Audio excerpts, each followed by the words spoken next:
கொடுவரி பாய்ந்த என் கொழுநன் மார்பில். கொடுவரி பாய்ந்த என் கொழுநன் மார்பில்.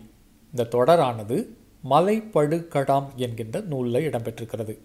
அது என்ன கொடுவரி பாய்ந்த அப்படின்னா, கொடுவரி என்பது ஒரு விலங்கின் பெயர், அதாவது புலியின் பெயர். புலிக்கு தமிழில் நிறைய பெயர்கள் இருக்கின்றன. அதில் ஒரு பெயர் தான் கொடுவரி. அதாவது இந்த விலங்கின் மீது வரி வரியாக கோடுகள், வளைந்த கோடுகள் காணப்படும். கொடுவரி அப்படின்னா வளைந்த கோட்டினை உடைய விலங்கு என்று பெயர். கொடுவரி பாய்ந்த என் கொழுநன் மார்பில் அப்படின்னா, தலைவனுடைய மார்பின் மீது புலி பாய்ந்து தாக்கியதால் ஏற்பட்டிருக்கக்கூடிய விழுப்புண் என்று அதற்கு பொருள். புலி என்பதற்கு கொடுவரி என்ற பெயர் உண்டு. அதே போன்று புலிக்குட்டிக்கு கொடுவரி குருளை என்ற பெயரும் உண்டு. இந்த காணொளி உங்களுக்கு விருப்பமான காணொளி அப்படின்னா மற்றவர்களுக்கு பகிர்ந்து கொடுங்க. முதல் முறையாக என்னுடைய சேனலை பார்க்குறீங்க அப்படின்னா மறக்காமல் சப்ஸ்கிரைப் பண்ணுங்கள்.